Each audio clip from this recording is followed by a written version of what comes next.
madre francesa y de padre medio francés, medio español, un lío. Y mi padre, y yo nací en Alemania porque mi padre había estudiado medicina en Salamanca, donde había estudiado mi madre también filosofía y letras, y se fueron a Alemania porque mi padre, como muchos médicos de entonces, de hecho muchos de mi clase en el colegio alemán, se iban a hacer la especialidad a Alemania. Y por eso nací en Alemania, estuve allí mis primeros 3 años, y cuando volví a España, a Zaragoza, o sea, no cuando volví, cuando fui a España, cuando fui a Zaragoza, pues nada, la elección casi lógica para seguir un poco con el alemán era el colegio alemán, por eso. Ya de pequeño, a los como 10, 11 años, porque mi tío y padrino era diplomático. Era mi padrino, entonces yo le tenía así como mucha admiración, y se la sigo teniendo, vamos. Pero el caso es que él hizo la oposición, aprobó, y desde entonces yo no sé por qué, bueno, por eso decidí que quería ser diplomático. O sea que ya en el colegio alemán ya quería ser diplomático. Muy duro, pero muy duro y mucha disciplina. Además coincidió con una tragedia personal, que murió mi madre, pero bueno, pues afortunadamente y a pesar de todo eso, pues fue corto. Entonces, estudiar una oposición es muy duro, sobre todo si se hace con convicción. Fue duro, también por la tragedia personal, pero fue corto. Claro, porque también hay gente que está 4, 5, 6 años estudiando. Yo lo concentré todo en un año, digamos. Estar licenciado es ser español mayor de 18 años, licenciado en alguna carrera, no hace falta que sea una específica, siempre que sea una carrera superior. Conviene que hable inglés y francés por lo menos. Si habla alemán y ha tenido la suerte de ir al colegio alemán, mejor, pero obligatorios en este momento son el inglés y el francés a un nivel muy alto, es decir, que hay que tenerlos bien, y por lo tanto no puede normalmente ponerse uno a aprender inglés o francés cuando acaba la carrera. Tiene que tener ya un bagaje. Tiene que tener también, idealmente, un bagaje cultural importante, porque si uno ha estudiado Derecho, pues tiene, después en la oposición se va a encontrar con que una cuarta parte es Derecho, otra cuarta parte es Economía, otra cuarta parte es Historia, y luego hay Relaciones Internacionales, Teoría del Estado, Sociología Política.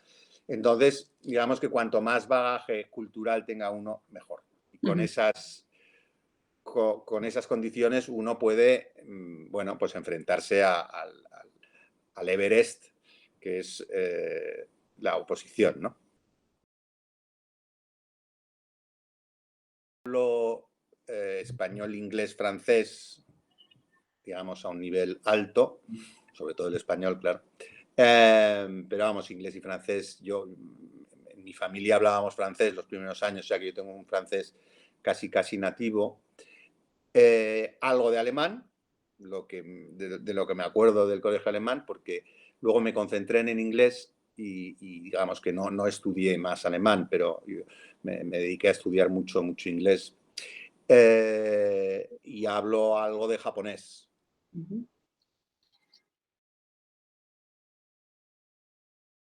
Que llegué a la India con 26 y un mes después cumplí 27. Y efectivamente era muy joven y era una responsabilidad importante, aunque yo ya llevaba más de 2 años en la carrera diplomática, había estado en el gabinete del ministro Ordóñez, me acuerdo. Con lo cual, hombre, tenía poca, pero cierta experiencia. Y luego el embajador había sido mi jefe en Madrid, con lo cual me encontré en un ambiente muy familiar. Y sí, era un reto, pero bueno, pues la verdad es que fue interesantísimo. Había mucho que hacer porque la India entonces estaba empezando a abrir al extranjero, sobre todo al comercio y a las inversiones, y fue extremadamente interesante, aparte de que vivir en la India, pues a veces es incluso demasiado interesante.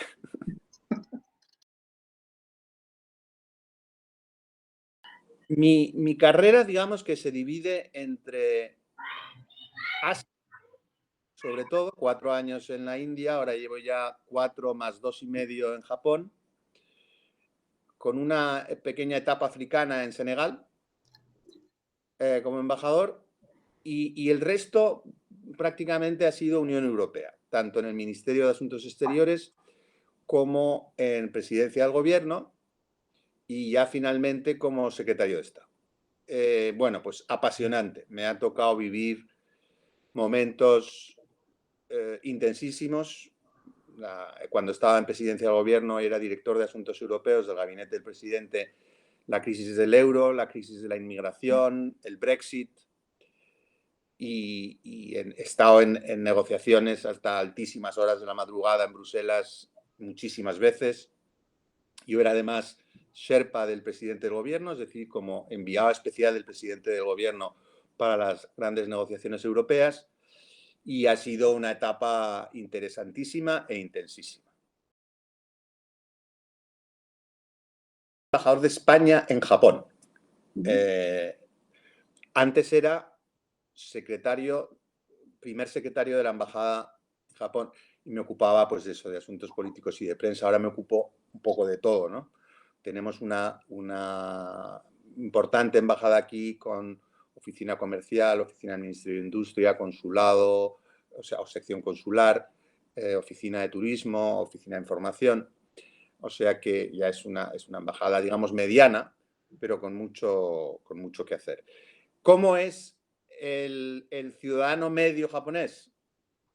O la ciudadana medio japonesa. Pero bueno, el ciudadano medio japonés es lo que aquí se llama, y digo ciudadano y casi no ciudadana, porque esto se aplica más a los hombres que a las mujeres en Japón, desgraciadamente, porque bueno, todavía tienen mucho que recorrer en cuanto a la igualdad de género, especialmente profesionalmente. Y el ciudadano medio japonés, lo que aquí se llama el salaryman, es decir, el empleado de gran corporación japonesa o de corporación japonesa media, que entra nada más salir de la universidad o de sus estudios y va ascendiendo poco a poco por antigüedad en el ranking de la empresa. Ese es el típico ciudadano japonés, clase media aquí, que dedica muchísimo tiempo a su trabajo y a desplazarse al trabajo. La mujer japonesa tradicionalmente dejaba el trabajo, aunque estudiaba igual, pero dejaba el trabajo cuando empezaba a tener hijos, digamos. Ahora ya se ha incorporado bastante más que la primera vez que yo estuve aquí al mercado laboral, pero todavía hay una gran presencia de mujeres en trabajos, digamos, no regulares o a tiempo parcial. Pero bueno, digamos, si hay algún tipo de ciudadano japonés clásico, es el llamado salaryman, con todo lo que aquello conlleva. Pero vamos, por lo demás, a uno le choca mucho favorablemente la educación, la cortesía, la solidaridad de los japoneses, la preocupación por vivir en comunidad, la preocupación por no molestar. Yo siempre digo que la primera regla de un buen ciudadano japonés es no molestar. Ser muy, muy respetuoso con los demás, con la comunidad. Los japoneses, así en general, tienen un interés por España centrado normalmente en la cultura, en las tradiciones, el flamenco, por ejemplo, pero cada vez más también en la gastronomía, en las posibilidades turísticas, a pesar ahora totalmente bloqueadas por la pandemia, pero en general se ha visto un crecimiento del interés japonés por España. Es digamos, en general yo diría que para un japonés España es una potencia europea media con muchos atractivos. En España nos estábamos moviendo más bien por encima de 100.000 españoles que visitaban Japón. Pero efectivamente Japón ejerce una atracción cada vez mayor en España.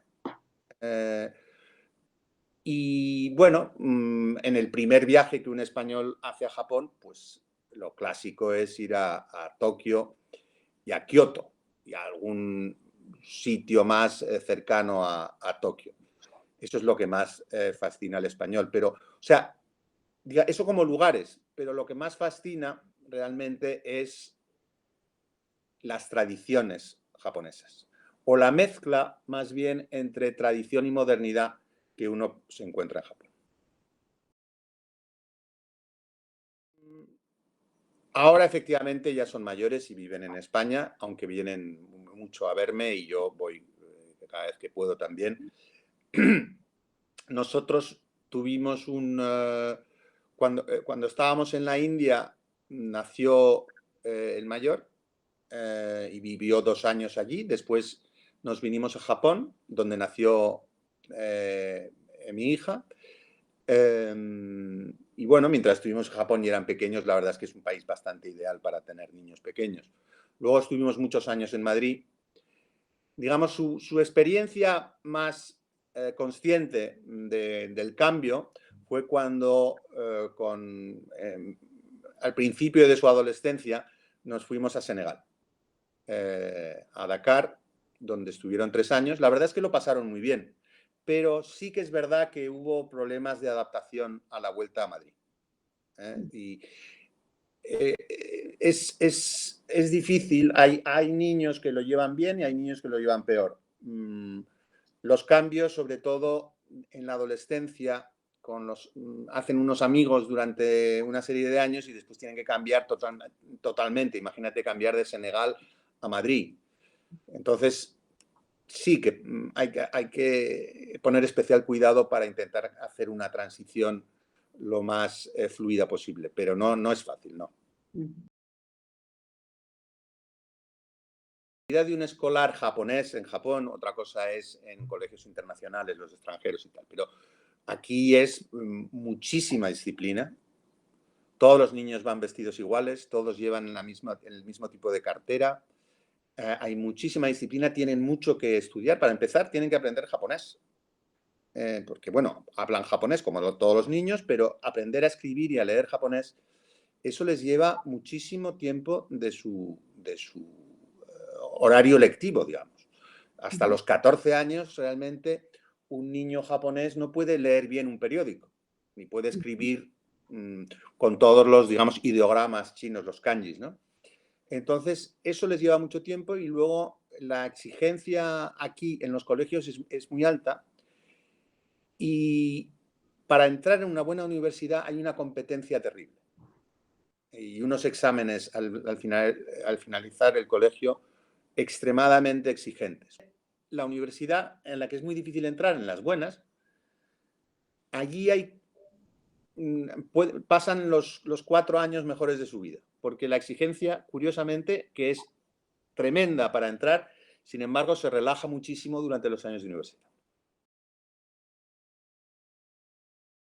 De 16, 17, precisamente antes de entrar a la universidad, pues ocupa mucho fin de semana estudiando. Saliendo también, aunque tiene que vigilar sus estudios porque se enfrenta al periodo más difícil de su vida, el de entrada en la universidad. Después su vida será o más relajada durante la universidad o más en su empresa. Toda su vida está determinada por la empresa. Pero los adolescentes tienen una adolescencia marcada por sus estudios, aunque también por sus hobbies. Supongo aquí hay mucho videojuego y mucho salir y deporte, ¿no?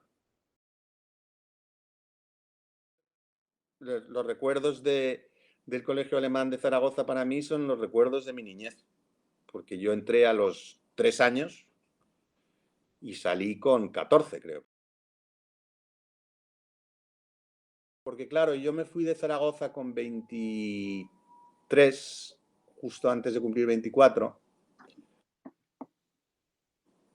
Y he ido volviendo, pero perdiendo el contacto desde luego, con con los compañeros de mi clase en Zaragoza. Ya, pues prácticamente no nos vemos, pero lo mantuve durante muchos años. Que tiene que ser una cosa, tiene que ser algo que les interese. Más que les interese la materia que van a estudiar durante la universidad, que les interese lo que puedan hacer después.